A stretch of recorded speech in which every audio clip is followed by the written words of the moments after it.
All right, I think I've only met a few of you. So I'm Amanda.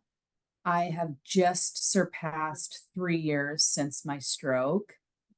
Um, yeah, it was a week before my 39th birthday. I was working out and proceeded to have a stroke, a pretty significant one. The doctors phoned in my husband, said, "You need to say goodbye." It was like in the thick of COVID.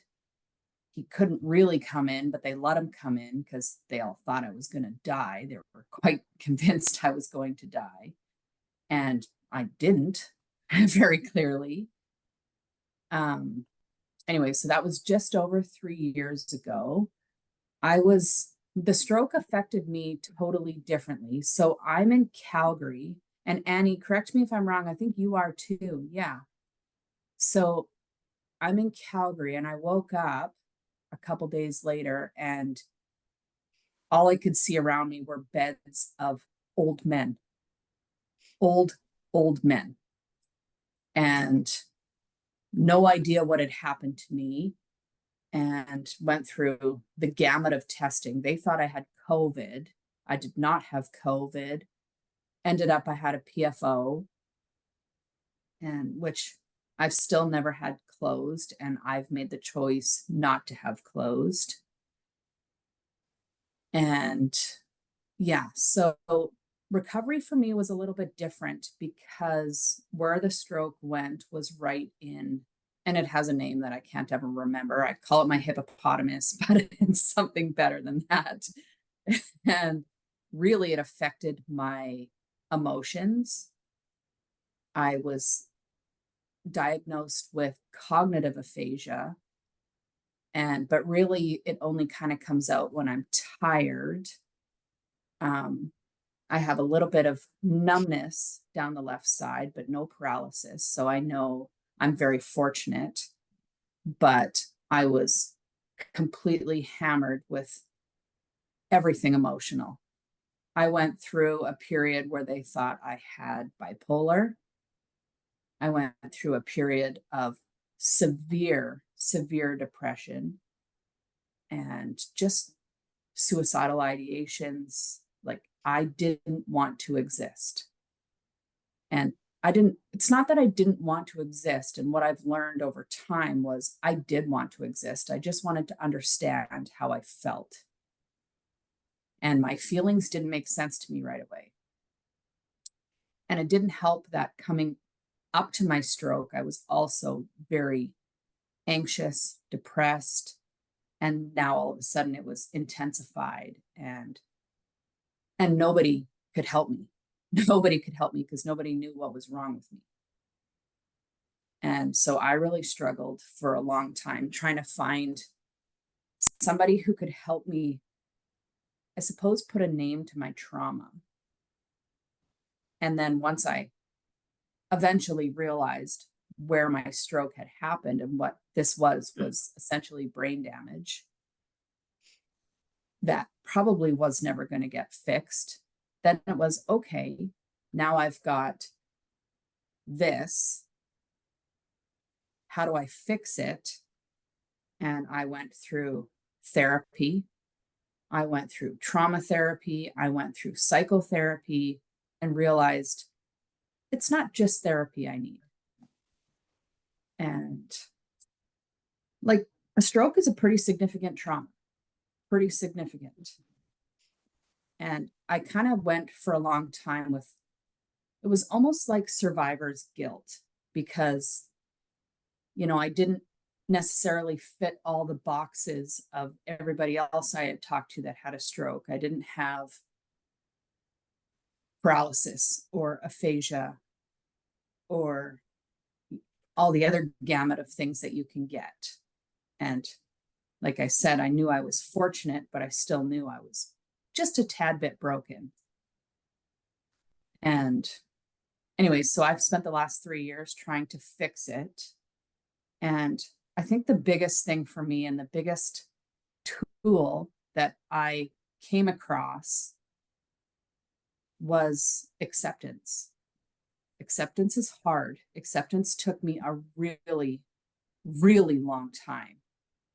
But I just sort of had to accept this is what happened. This is my life. It sucked. It really sucked, but it doesn't have to suck still. And one of my biggest things that I had to do, thank you, Ella, was I had to change the way I thought about things. Was no longer really referring to it as, well, it was still a big thing. It was really changing my internal narrative, going from, I don't want to be here. My life sucks. I don't want to exist, to, wow, I get to be here. My life is great. I do want to exist. And for me, that was just the hugest shift once I changed my mindset. And yeah, like, I mean, I think stroke recovery is something that takes your entire life, but it's not as hard as it used to be. It's better. You know, it's nice having a support group, even when I can't always join them. It's hard being in Calgary and then coming to a meeting at 5 o'clock when you work an hour away. But when I can be here, this is what I want. I need community. Community is great. Community has really helped with my recovery. For the first year and a half, I used to text with Saj and Instagram with Ella. I watched all your Instagram videos and all your YouTube videos at least 32 times. They were helpful.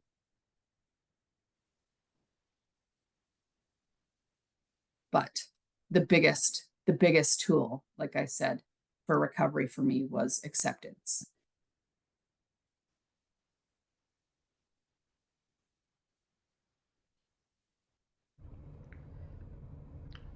Can you talk a little bit about how you sort of not forced yourself to accept your circumstances, but like how you kind of um, made your way to acceptance?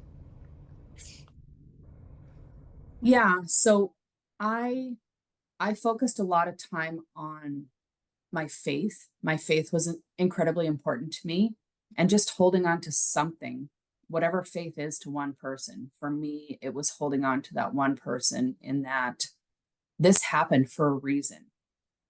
You know, it was no longer, it happened on purpose. And then it was more about, okay, now that this happened on purpose, what is my purpose?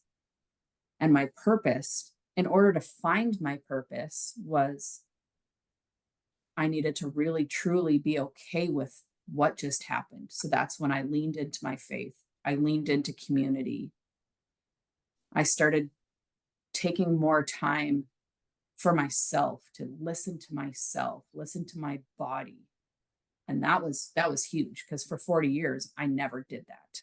I never listened to myself. And when I did finally sit down to listen to myself, that's when I realized what I needed the most was acceptance.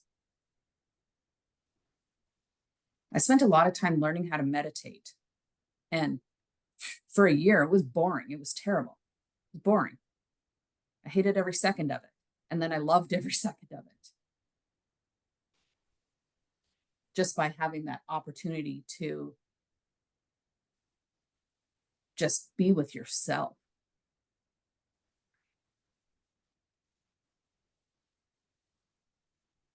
Yeah, it's interesting, isn't it?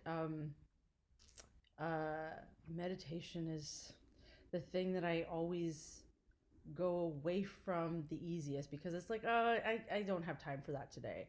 But then when I'm really stressed or anxious or whatever, it's like I should meditate in order to like ground and all of the things. It's the For me, it's the first thing that I let go of, you know. But the also the first thing that grounds me back to my center. Yeah.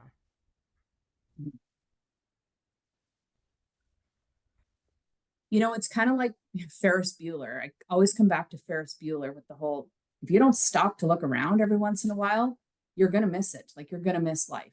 Yep. And that was so important because I never stopped. I never stopped. And then I was forced to stop. Yep. And then I was like, you know what? It's kind of great to have this opportunity to pause and see the world and feel your feelings and be okay with your feelings. Forrest Bueller was, or Ferris Bueller was a smart man.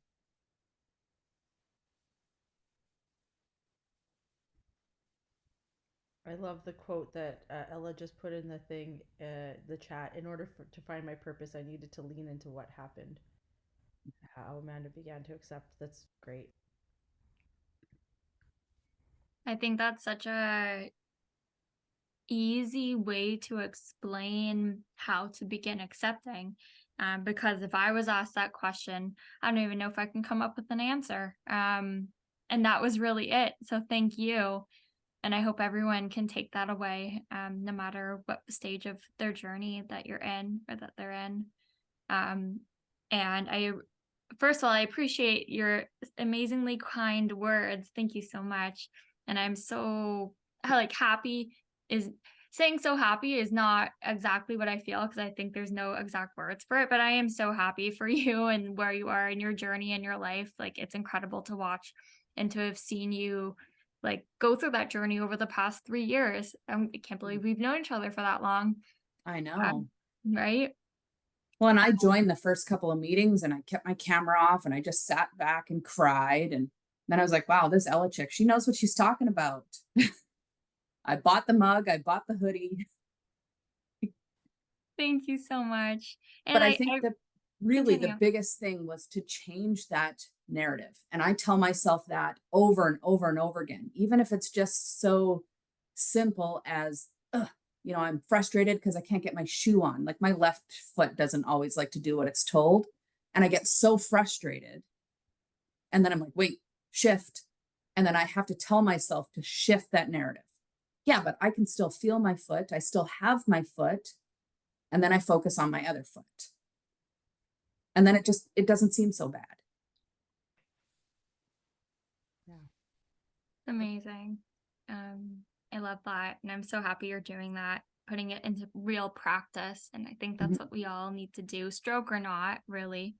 In one of my Instagram videos, I say that the way you speak to yourself or your narrative is like the marketing for your own life. Like we look at television commercials and marketing and like, that toothpaste is good, whether we think consciously about that or not. We'll reach for that toothpaste next time we're at the store because it seems appealing.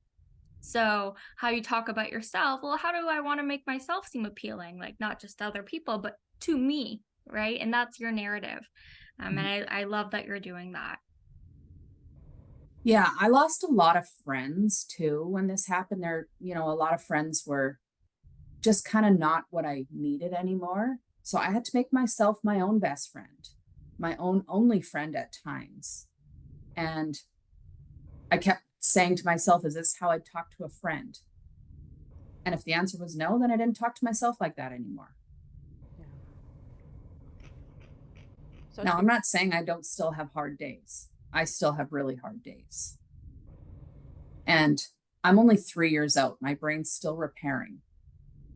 And I just have to give myself a little bit of grace, sometimes a lot of bit of grace. Yeah. But it's easier. It's easier than it was 2 years ago. It's easier than it was 2 months ago sometimes. Yeah.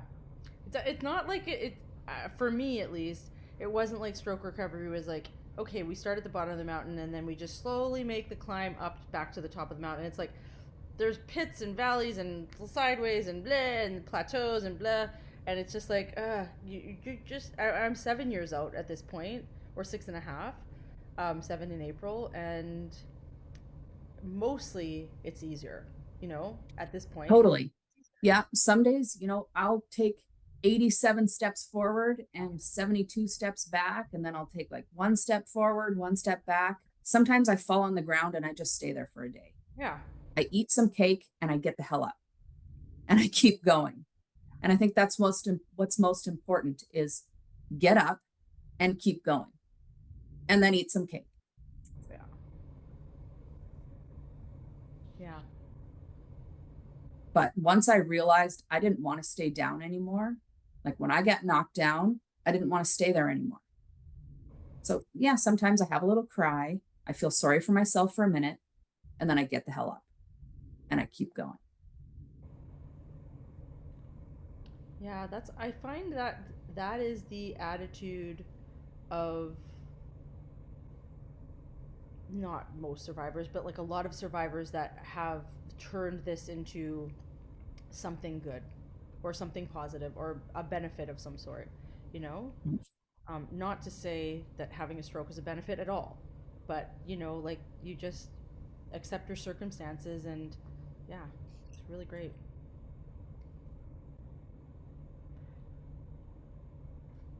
But you just explained, Amanda. Well, two things. One, I'm so happy that was recorded because I think we need to like send it to every single television platform for a commercial for just like living your best life. I had got kind of teary-eyed there, so thank you. And two, I already forgot. Yep, I already forgot. That's okay, it'll come to me. That's how incredible that was. Well, and I've been talking with some other people who don't, not necessarily like stroke survivors, but just survivors of trauma. And I mean, everybody has their own trauma. Everybody has trauma that means something to them. And it sucks. It really does. And any sort of big event like a stroke or anything is going to affect you in a super, super terrible way. But you just can't let it beat you. And I was not going to let that stroke beat me. It was not. So I made up my mind and it didn't beat me.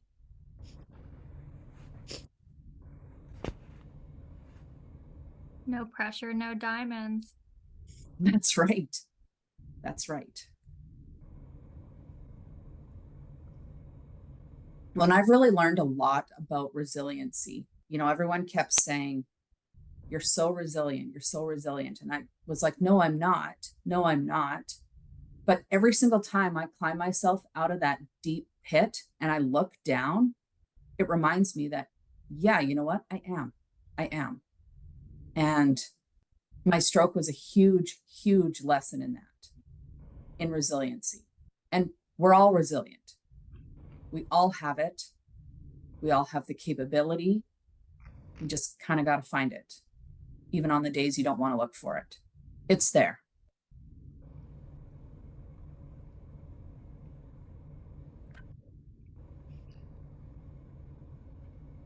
Incredible.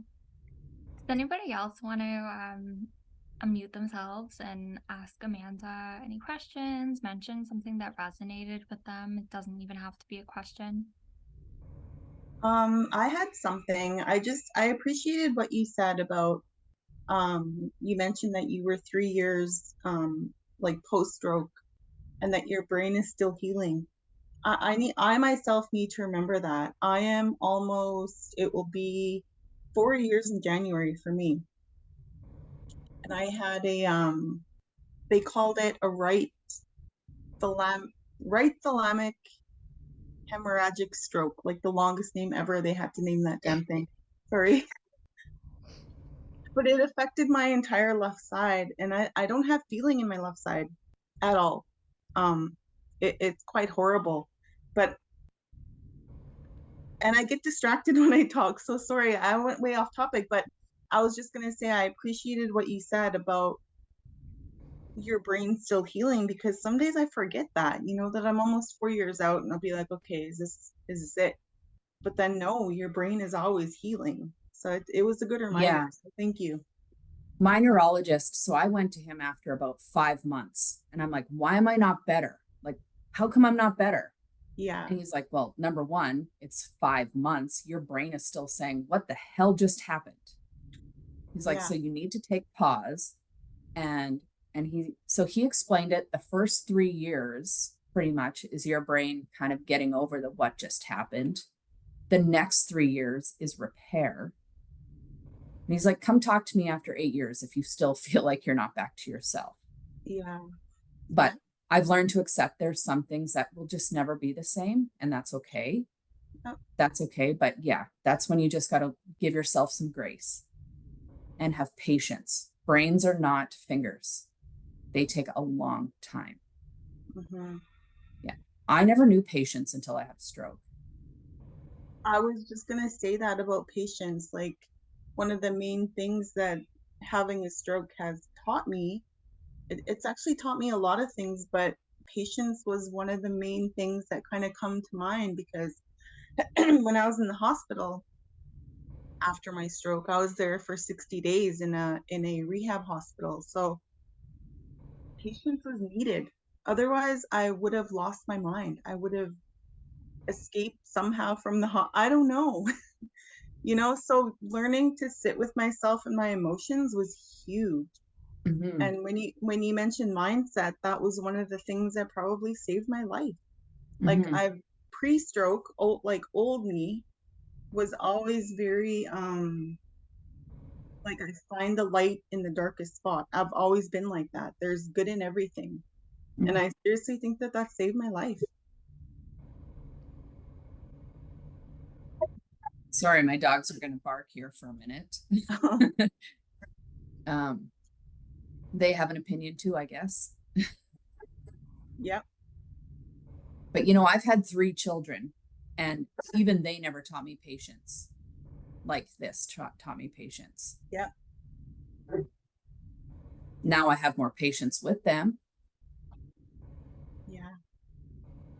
I'm with you on that one. I have I have a 17-year-old and a 19-year-old son, and I am more patient with them. I feel like I'm a better mom Mm. because I'm home, and because I overworked myself. I was always gone doing something, but now I'm home, and that's, I guess, one good thing from this whole thing is that I can be home with them. I can make their meals and just be home. Yeah, and I think it's super important on those really hard days is just find that one thing, and even Yeah, if it's just something small, hold on to that. for sure. Yep. Yeah.